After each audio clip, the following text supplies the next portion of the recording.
Christophe Carrière, est-ce qu'il n'y a pas aussi, moi je l'ai senti dans votre bouquin, on le sent dans votre personnalité, dans ce que vous avez fait professionnellement, c'est quand même aussi la passion du cinéma qui vous a sauvé. Alors voilà, oui, vous faites bien de souligner parce que, alors je vous avais dit, il y a serrer ses chances d'un côté, et deuxième chose, avoir une passion. Oui.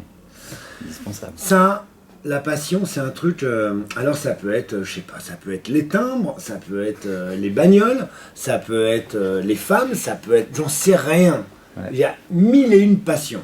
Vous avez forcément un centre d'intérêt. Ouais. Moi, les gens qui me disent, je n'ai pas de centre d'intérêt, aucun, alors ces gens-là me désespèrent. Hein.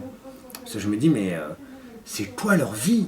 C'est quoi le truc voilà, à part, voilà, ils vont aller bosser. Bon, alors, tout le monde ne peut pas toujours faire le boulot qui lui plaît, d'accord? Mais à côté, faut qu'il ait un centre d'intérêt, faut qu'il ait quelque chose qui le pulse. Parce que sinon, c'est d'une tristesse infinie.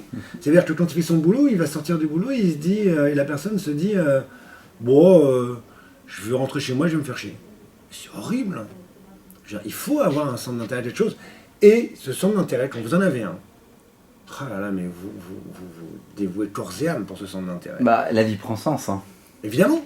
C'est quelque chose qui vous construit et vous allez découvrir plein de choses à travers quel que soit le centre d'intérêt. Ça peut être la musique, n'importe quel art évidemment, tous les arts, ça peut être le sport aussi, ça peut être plein de choses différentes que vous pratiquez à divers degrés, que ce soit, ça peut être en amateur, ça peut être en professionnel. Mais en tout cas, il faut s'accrocher à ça. C'est vraiment quelque chose de... Voilà. Et moi, effectivement, ça m'a sauvé la vie, évidemment. C'est-à-dire, le cinéma, c'était un truc, moi, ça me permettait de m'évader, ça, voilà. Et puis après, effectivement, comme j'avais pas fait d'études ni rien, il fallait que j'écrive. Je me suis mis à écrire, mais je me suis mis à écrire au début, j'écrivais, c'était les premières critiques que j'ai faites, c'était des catastrophes, hein, comme tout le monde. Hein. Et... Non, on apprend en faisant. Hein. On apprend, voilà, on apprend en faisant, on devient forgeron, voilà, c'est connu. Hein, et il se trouve que, mais j'ai appris surtout, alors en écrivant, mais surtout en lisant. C'est-à-dire que, par exemple, moi je suis passionné de cinéma, je lisais toutes les revues de cinéma. Aujourd'hui, si c'était à refaire aujourd'hui, je lirais tous les blogs cinéma, par exemple, parce qu'aujourd'hui, maintenant, ça se passe sur le net. Donc je passerai ma vie à lire tout ce qui s'écrit sur Internet. Moi je sais que je lisais toutes les revues et surtout les vieilles revues, c'était génial ça, c'est génial, il faut toujours lire à la limite la meilleure façon de consommer les journaux, je pense que c'est de les lire genre 2 ans après, parce que vous avez le recul nécessaire, vous dites oh bah alors là c'est pas un peu planté, ou ah bah là c'est vraiment intéressant, et puis voilà, et puis et vous développez votre passion, vous appuyez sur votre passion et normalement voilà ça vous fait voir le bout du tunnel, ouais. Alors, vous avez votre métier médiatique, chroniqueur à l'émission Touche pas à mon poste. Ce bouquin... Je suis grand reporter à l'Express avant tout. Voilà, aussi, bah ouais, mais je le savais aussi. Mais aujourd'hui, je suis désolé, c'est tellement écrasant le succès qui se passe autour de cette émission et tout ce qui se passe que, bah voilà. Mais ce que je parle de l'émission parce que on a parlé des bouquins, on parle de l'émission. Vous êtes reporter cinéma à l'Express. Vous avez travaillé aussi pour Première et Nova Magazine. Et là, on parlait, où vous me disiez qu'effectivement, tout votre parcours, c'est être autodidacte. Mais il y a un point central dans tout ça, c'est le cinéma et l'écriture. Et aujourd'hui, vous proposez un roman beaucoup plus personnel. Voilà. Est-ce que vous avez envie d'écrire d'autres livres comme ça? Mais évidemment, là, si tout va bien, je vous dis, faut. Le deuxième, j'ose espérer le livrer pour l'année prochaine, toujours chez Michel Lafon. Et là, ce sera plus sur les relations de couple, en fait. Ok. Voilà, donc ce sera tout aussi perso. Il y aura tout autant de réel et peut-être un peu plus de fiction, parce que quand même, voilà. Mais ce sera basé sur du vrai. Et je continuerai à développer la philosophie que je démarre dans ce livre, si on peut appeler ça une philosophie, mais oui, c'en est une après tout. C'est de dire que rien n'est grave et justement d'apprendre, si les gens pouvaient quand même avoir cet état d'esprit en se disant, par exemple pour les relations de couple, vous voyez plein de gens à chaque fois, c'est la fin du monde quand ils se séparent. C'est la fin du monde.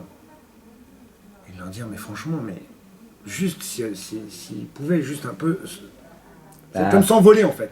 Comme s'envoler, prendre du recul, même pas prendre du recul, prendre de la hauteur. C'est-à-dire, et observer de haut comme ça la situation et se dire, attends, Ok, je me sépare, machin, on se sépare, c'est dur, il y a les enfants, des trucs. Bon, l'essentiel d'abord, c'est de préserver les enfants. Et puis que ça se passe bien, quoi. Puis faire le dos rond, et puis se dire, ça fait de la peine, hein. On mange ses morts, hein, évidemment, hein, quand on se sépare. Moi, je l'ai vécu plusieurs fois, c'est horrible. Mais après, une fois que vous avez passé le cap, bon voilà, la douleur, c'est comme un deuil. Normalement, ça dure pas, vous savez, ça dure pas toute la vie non plus, hein, parce que sinon, c'est que vous avez un autre problème. Hein. Ouais. Et justement, et donc le mieux, c'est de justement prendre ça avec philosophie et de se dire que c'est pas grave. On est aussi tous comme ça, les êtres humains, quand on est au bord du précipice, on fait que regarder le bas. Mais après, une fois que c'est passé, effectivement, on n'imagine pas que derrière, il pouvait y avoir tout ça. Je pense que le monde irait quand même vachement mieux si les gens se disaient, prenaient moins dramatiquement 80% des faits qui leur arrivent. Franchement, non, il y a des choses très très graves qui arrivent. C'est les migrants qui se noient, c'est une épidémie, c'est la mort d'un enfant. Moi, je connais des gens qui ont perdu leur enfant, je sais pas, et qui vont bien aujourd'hui, qui y arrivent, quoi. Et pourtant, Dieu sait que je ne sais pas comment on peut surmonter ça, parce que c'est quelque chose que j'appréhende, à moi, que je n'envisage absolument pas, mais apparemment, voilà, ça pour moi, c'est des choses extrêmement graves. Voilà. Et là, voilà, mais on surmonte à tout. On surmonte tout. On surmonte tout, je veux dire. Patrick Sébastien, qui est quand même pas le mec que j'adore le plus dans ce métier, mais force est de reconnaître hein, que ce mec a traversé des trucs, mais moi que je considère beaucoup plus grave que ce que moi j'ai traversé. Et le gars, il a tout surmonté. Et ça veut pas dire qu'il en molto le ciré, hein, le mec, il en a bavé et tout ça. Mais voilà. Et il me l'a dit l'autre jour, on a fait une émission ensemble, et il me disait, mais tu ne t'imagines pas les ressources que les humains ont. Et c'est vrai que quand on voit par le passé toutes les horreurs qui sont passées et qu'on voit des survivants, des rescapés, vous en parlez avec humour, vous dites waouh, effectivement, eux c'est quelque chose quand même. Hein. Je sais pas si vous avez déjà parlé avec des gens, mais ouais, disons-le, avec des gens qui sont revenus par exemple des camps ou des choses comme ça, et qui vous en parlent avec un sourire d'une oreille à l'autre. Et bon, ils font pas, je vous dis pas qu'ils vont faire une chenille, mais où ils vous expliquent vraiment, voilà, que là, voilà, c'était un drame, c'est horrible. L'important c'est de vivre hein, et de continuer et de pas s'avouer vaincu.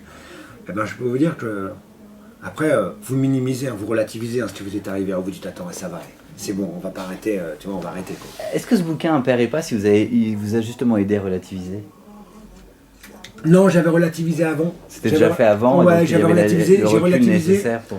Ouais, j'ai relativisé il y a une vingtaine d'années en fait, un peu moins de 20 ans, il y a un peu moins de 20 ans, lorsque j'ai décidé de tirer le rideau en fait, lorsque j'ai décidé de terminer. C'est peut-être grâce à ça que vous avez pu saisir les chances et les rencontres qui se sont... Ah non, j'avais commencé à les saisir avant, vous rigolez vous. Ça marche. Attendez. Ça marche, non, j'avais commencé dès le départ. Oh, non, c'est peut-être plus facile après aussi. Non, ouais, attendez. non, mais ça c'est une question de survie. Ouais, ce que j'allais dire en mais plus. Oui, attendez, vous l'avez enlevé de la bouche, c'est parfait. Moi, quand à l'âge de 10 ans et demi, 11 ans, l'autre il a commencé à me faire bouffer avec une baffe pour me faire bouffer du fromage, du machin et tout. Je me suis dit, et là, gars, il va falloir s'organiser dans sa tête quand même pour avancer. Parce que sinon, encore une fois, je vous dis, c'est un combat de tous les jours. Et vous vous dites, ouais, vous vous avouez vaincu, quoi, vous baissez les bras. C'est hors de question, moi je veux pas baisser les bras. Christophe Carrière, un grand merci pour cet entretien au sujet de votre roman, le premier roman, Un père et passe aux éditions Michel Lafon. Merci à vous. Et on suivra ce que vous écrirez après, bien évidemment. Un grand merci. Merci à vous.